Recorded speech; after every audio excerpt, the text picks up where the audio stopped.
Hello guys, so today we're gonna go over skills number 3 and 4 from the schedule, from the weekly schedule from this week. The first skill I will do is L2J, and the next one it would be AEQ. So I posted those skills since the beginning of the week, so the skills are right here as well. Now I'm gonna explain some of the examples here so we can do them together, and then I think you're ready just to complete your skills. Remember to please go to the attendance section and click on attendance form, answer your feelings for the class so far, and then submit the Google form. If you do not submit attendance, more likely I'm just gonna count you absent, and engagement is gonna be one of the points I would be giving you per week. So please make sure that you submit attendance. You just go really quick, click on the form, and then submit it really quick. Okay, so let's start with our lesson for today. Well, we're gonna keep working with exponents, so I'm gonna click in here and learn with an example so I can see what is this lesson about. Now, if you see the problem is to simplify, and it express your answer as a single term without a denominator. If it's without a denominator, more likely you could have negative exponents. So make sure that you write it as a negative exponent in case that you get a fraction, right? Now, in order to multiply powers with the same base, we add the exponents. So if we multiply powers with the same base, we add the exponents, and that's what we're gonna do here. I'm gonna go back to this one here. So it's gonna be q to the power of 9 and q to the power of 8. So 8 and 9, that is 17. So the only thing I'm doing is doing 9 plus 8, that is 17. So my answer would be q to the power, so it's q, let me do lowercase, q to the power of 17. And that's it. Now for this one, same thing. You just add 7 and 3. That would be a to the power of 7 plus 3. That's 10. Now let's try this one. So you have m to the power of 3 and m divided by m. From the past video, you learned that whenever you are dividing, when you have a division like this, then what you need to do is actually subtract the exponents. So you have m to the power of 3 and m to the power of 1. This is the same as m to the power of 3 minus 1. So if you do 3 minus 1, that's going to be equal to 2. So I will write in here, my answer would be m to the power of 2. Now let me do one more from here. One more that is like division type of thing. Try to do this one. Let's see if you know the answer for this one. What do you think it would be? Think about it. Think about it. Yeah, if you're thinking that the answer is m to the power of 6, then you are right. It is m to the power of 6. Now I'm gonna skip a little bit, jump a level to see, so you can have an experience of looking over all the type of problems you'll get. So I jumped a level. I got this one. Now we have 3 variables, but it doesn't matter. It's exactly the same thing. Look, on this one we only need to add the exponents as well. So I would get g to the power of 1, g to the power of 1.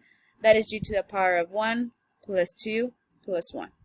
So in this case, my answer would be, take a guess, what do you think the answer would be? Yep, it's g to the power of 4. Now, look at this question here. Who remembers what is any variable to the power of 0? Think about it. We discussed that on the last video as well. Yep, u to the power of 0 is 1. So that means that I would only have u to the power of 1 and u to the power of 1. But if I combine them, that's u to the power of 2. Yep, it is u to the power of 2. So my answer for this one would be u. So it's u to the power of 2. Now, this is the last one I would do from this lesson, and then we'll move on to the next skill. So, and here I have a on the top, and then on the numerator, and then I have a to the power of 16 and a on the denominator. This means that I would have a to the power of 1 and a to the power of 16 plus 1, that's a to the power of 17, right? Now we said that whenever we're dividing, what we need to do is actually subtract the exponents. So if I do a to the power of 1 minus 17, I would have a to the power of negative 16. Look how I'm subtracting the exponent. The top one, which is this one, minus the bottom one, 17. So minus 17. I subtract all the time. So subtract. And 1 minus 17, if you put that on your calculator, you're going to get a to the power of negative 16. So if I put that in here, I have a to the power of negative 16. We get it right. So let me just jump one more level. Let's get to the challenge zone. And we get that huge problem. If you're looking forward to get 100 for this quarter, then you need to make sure that you get 100 in all of the skills. Otherwise, I would just post any skill, any grade that you get. So from here, look how you have a lot of variables, first of all. But it's actually easier than what it looks, because anything that it's to the power of 0, remember that it would be 1. So in this case, I have that the first one, it's a 1. So this would be a 1. This is a 1 as well. And I only end up with W on the top. W divided by U, V to the power of 5, and W to the power of 6. Now, this W on the top is to the power of 1. So if I subtract 1, well, let me move, first, let me move, well, no, let me just do it like that. So if I do, look how on the bottom, I would have U and V to the power of 5. Now, if I subtract W to the power of 1 minus 6, I would get negative 5. Do you agree? Do it on the calculator if you don't believe me, but it's negative 5. So I would have W to the power of negative 5. And I will put it on the top, negative 5.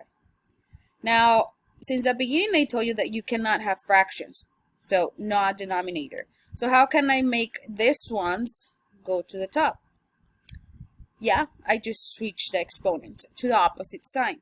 Look how this one has a U to the power of 1. So I put it with the opposite sign, and that would be U to the power of negative 1.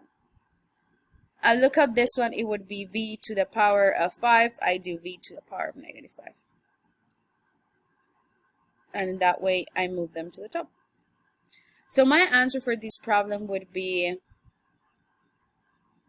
U to the power of negative 1, then V to the power of negative 5, and then W to the power of negative 5.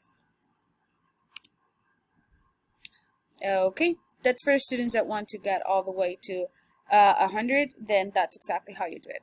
Now, I'm going to go to the second skill. The second skill is, let me just type it over here. I already did L2J, so I'm going to do AEQ. So AEQ. Power rule. Now, let me clean up all of this. And there you go. Now, let's learn with an example. So I'm going to click in here, and I'm going to check what do I need to do. According to the example, what I need to do is when I have to raise a power to a power, which is the case for this problem, I need to multiply the exponents. As easy as that. So that's what I'm going to do. Let me go back to the problem, and it says that if it's a power to a power, I need to multiply the exponents. So let me try that in here. So they're telling me that I need to multiply the exponent, so I would do 2 times 7. So 2 times 7. And we know that 2 times 7 is equal to, 14. So my answer would be B to the power of 14. Let's try one more, but from the next level. Ooh, what about this one? Ma'am, I have a negative. What do I do? Well, let me tell you that you need to do exactly the same thing. So if I multiply 5 times negative 3, that would give me negative 15.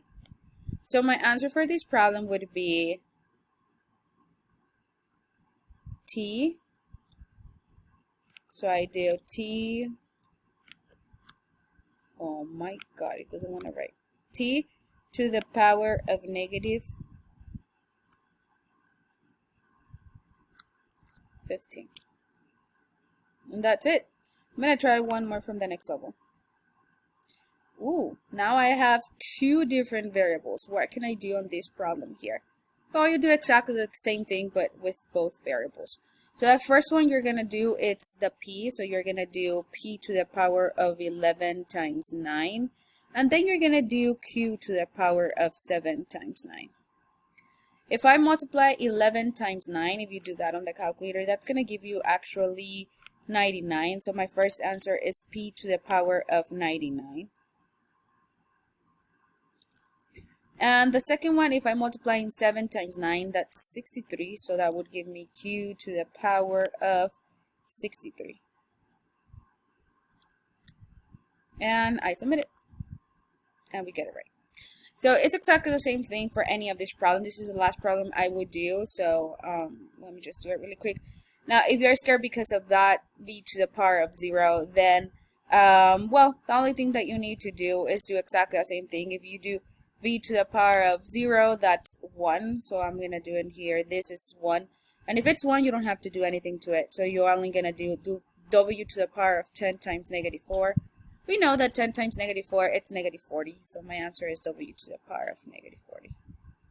And that's it. So let me type it here. W to the power of negative 40.